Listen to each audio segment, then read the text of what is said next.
நெஞ்சில் குடியிருக்கும் கன்னியாகுமரி மக்கள் உங்கள் அனைவருக்கும் என்னுடைய வணக்கம். என் நெஞ்சில் குடியிருக்கும் காரைக்குடி மக்களுக்கும் இந்த நேரத்தில் உங்களுக்கு நான் வணக்கத்தை சொல்லிக்கிறேன். ஏன்னா அன்னைக்கு வந்து பேச முடியாம போச்சு.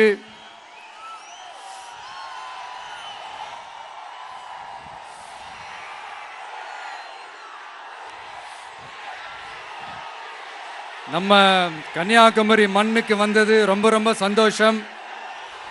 உங்க எல்லாரையும் சந்திக்கிறதுல ரொம்ப ரொம்ப சந்தோஷம். இந்த வெயில்ல இந்த வேர்வையில எனக்காக நீங்க வந்திருக்கிறீங்க. உங்களுடைய அன்புக்கு கோடான கோடி நன்றிகள்.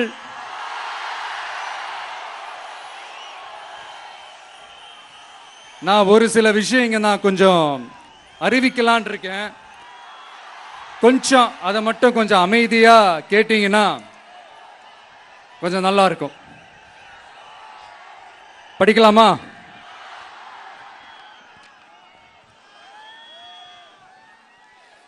TVK's agenda for 21st century good governance.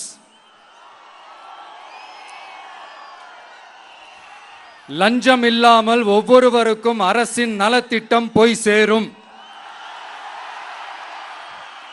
அதற்கென தனியாக ஒவ்வொரு குடும்பத்திற்கு ஆதார் கார்டை போல ஒரு தமிழ்நாடு சிட்டிசன் பிரிவிலேஜ் கார்டு வழங்கப்படும்.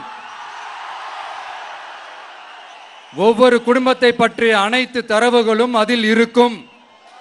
பிறப்பில் இருந்தே ஒவ்வொரு மனிதனுக்கும் அவனுக்கு உரிய திட்ட பலன்கள் போய் சேரும். விண்ணப்பிக்க தேவையில்லை.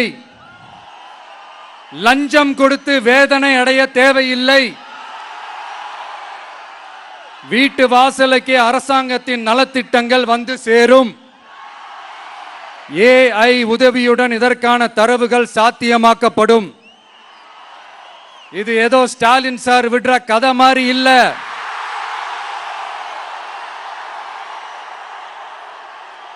அறிவியல் பூர்வமா சாத்தியமான ஒண்ணுதான் இப்ப நான் சொல்லிட்டு இருக்கேன். அதை நம்ம டிவிக்கு ஆட்சி உருவாக்கி காட்டும்.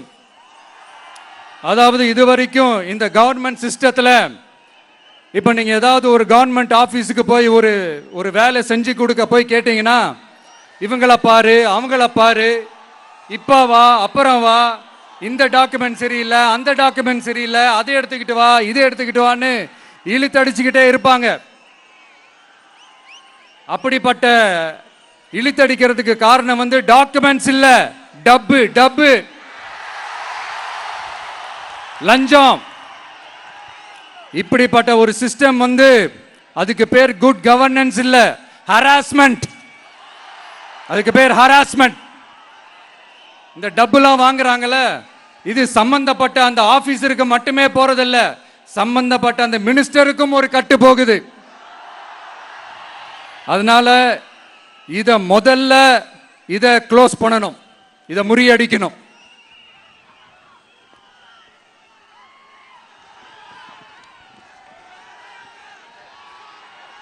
அடுத்தது, நமது அரசு அமைந்த 6 மாதங்களுக்குள் தமிழ்நாடு சேவை உரிமை சட்டம் ரைட்ஸ் டு சர்வீஸ் ஆக்ட் நிறைவேற்றப்படும். வெற்றி தமிழ்நாடு சூப்பர் ஆப் அப்படின்னு ஒன்று உருவாக்கப்படும்.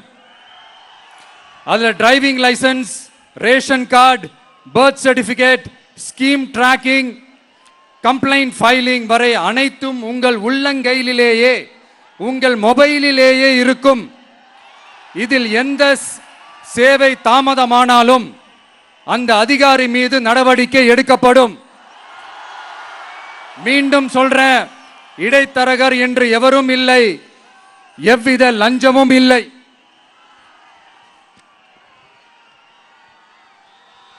அடுத்தது, Tamil Nadu real time governance dashboard for accountable governance. இன்று தமிழ்நாடு அரசின் பட்ஜெட் வெறும் ஆவணமாக மட்டுமே நமக்கு தெரியும். அதில் ஒவ்வொரு திட்டத்திற்காகவும் ஒதுக்கப்படும் நிதி எங்கே சென்று சேருகிறது, யாரை சென்று சேர்கிறது, அதை பத்தி எதுவுமே நமக்கு தெரியாது. அது ஒரு சிதம்பரம் ரகசியம் போல ஸ்டாலின் சார் ரகசியமாகவே இருக்குது. அது ஆனா நாம அதை மாற்றுவோம்.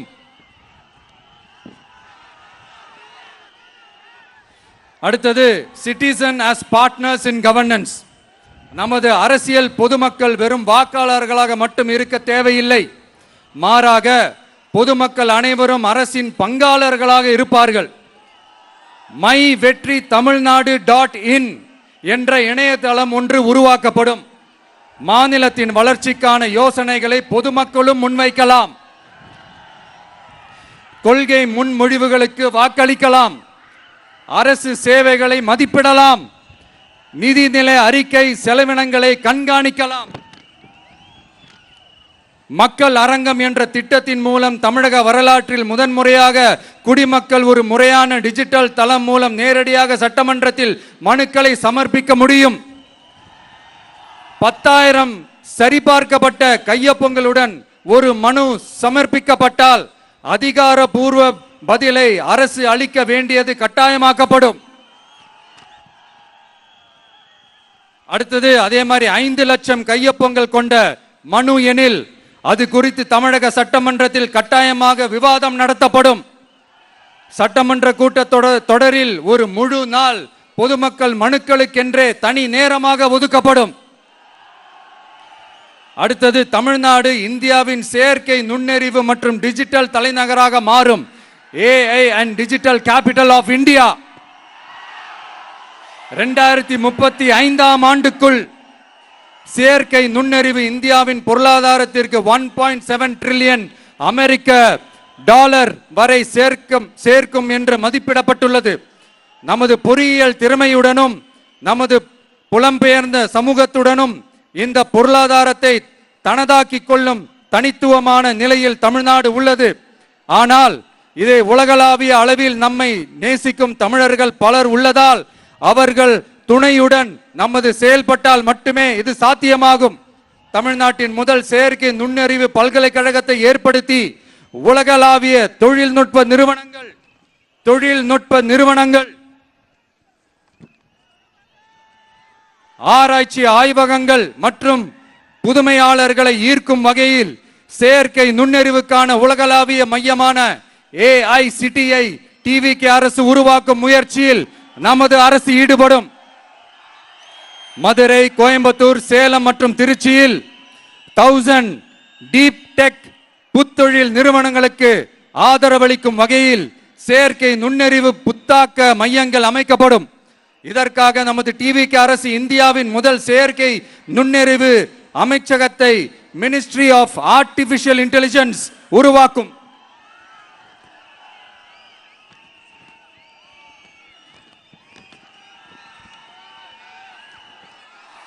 கடைசியாக தமிழ்நாட்டை நிதி ரீதியாக இறையாண்மை, தன்னிறைவு மற்றும் செழிப்புள்ள நாடாக மாற்றுதல்.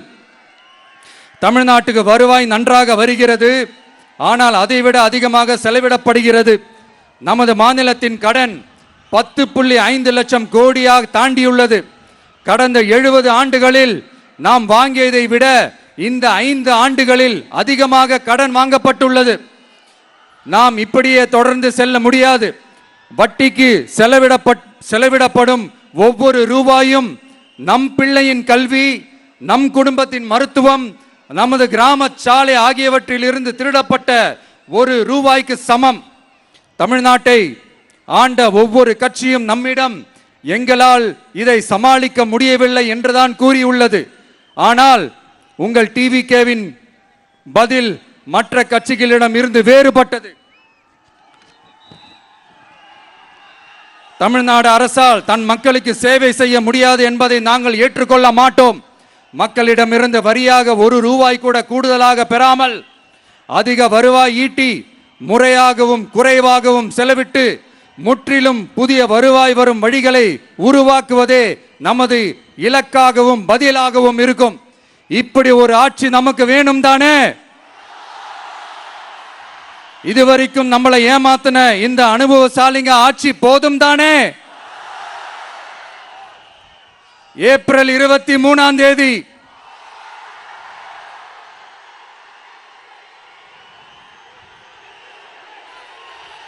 எல்லாரும் ரெடி ஆயிட்டு வீட்டுல இருக்கிற சாமியெல்லாம் நல்லா கும்பிட்டுட்டு உங்க பக்கத்து வீட்டுக்காரங்க, ஏத்து வீட்டுக்காரங்க, நண்பர்கள், தோழர்கள் எல்லாத்தையும் கூட்டிக்கிட்டு சந்தோஷமா ஆளா பூத்துல போய் நின்னு அந்த விசில் சின்னத்துக்கு நேரா இருக்கிற அந்த பட்டனை ஒரு அழுத்துங்க.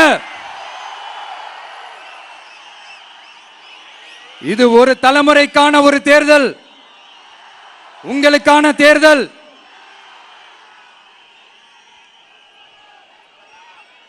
அத்தனை வழிகளையும் தாங்கிக்கிட்டு உங்களுக்காக மட்டுமே வந்திருக்கிறேன். ஒரு நாளும் பொய் சொல்லி உங்களை நான் ஏமாத்த மாட்டேன். இந்த 4 முனை போட்டி, 40 முனை போட்டி, எத்தனை முனை போட்டி, எத்தனை உருட்டினாலும் இங்க 2 முனை போட்டி தான். ஒன்னு டிவிகே, இன்னொன்னு டிஎம்கே.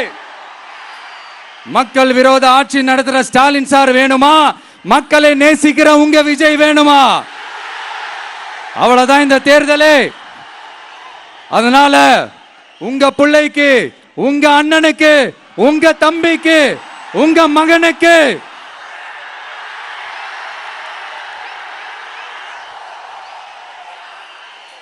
ஒரே ஒரு வாய்ப்பு கொடுங்க. தயவு செஞ்சு விசில் சின்னத்துக்கு ஓட்டு போடுங்க. இது ஒரு விசில் புரட்சி தேர்தலா இருக்கணும்.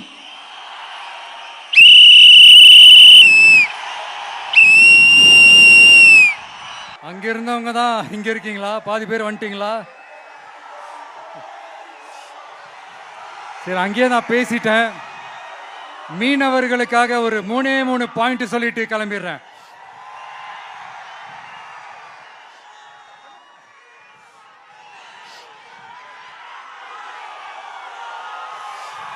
நம்ம மீனவ நண்பர்களுக்கான அந்த விஷன் அண்ட் அஜெண்டா, உங்களோட மீனவ நண்பன் நான் கொஞ்சம் வாசிக்கலாமா? கொஞ்சம் அமைதியா கேளுங்க. 1, மீனவர் பாதுகாப்பு உரிமை தொகை. ஆண்டு மீன்பிடி தடை காலத்திற்கான மீனவர் பாதுகாப்பு நிதி ரூபாய் 8000 ரூபாய் 20,000 உயர்த்தப்படும். அடுத்தது படகு பாதுகாப்பு நிதி. படகுகளை விடுவிப்பது குறித்து தூதரக வழிகளில் பேச்சுவார்த்தை நடத்தும் வரை வங்கி கடன்களை திருப்பி செலுத்தவும், மீனவர்களின் குழுவுக்கு ஆதரவு அளிக்கவும் படகு உரிமையாளருக்கு ரூபாய் 5 லட்சம் உடனடி இடைக்கால நிவாரணம் வழங்கப்படும். அடுத்தது கடல் தாய் வீட்டு வசதி திட்டம். கடலோர பகுதிகளில் உள்ள அனைத்து குடிசைகளையும் சிதிலமடைந்த குடியிருப்புகளையும் அகற்றி புயல்களை தாங்கக்கூடிய காலநிலை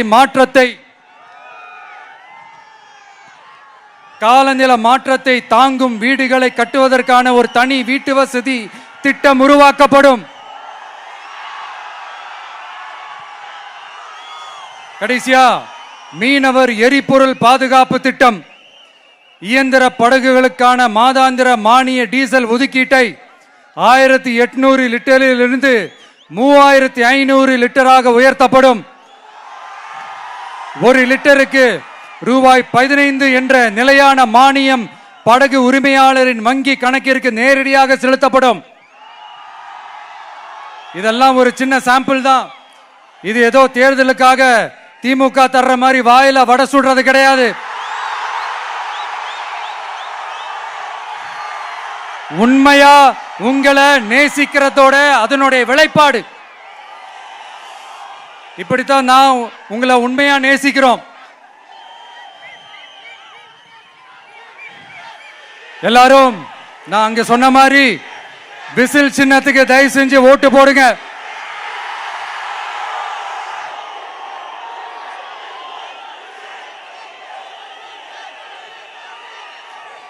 இது ஒரு விசில் புரட்சி தேர்தலா இருக்கணும்.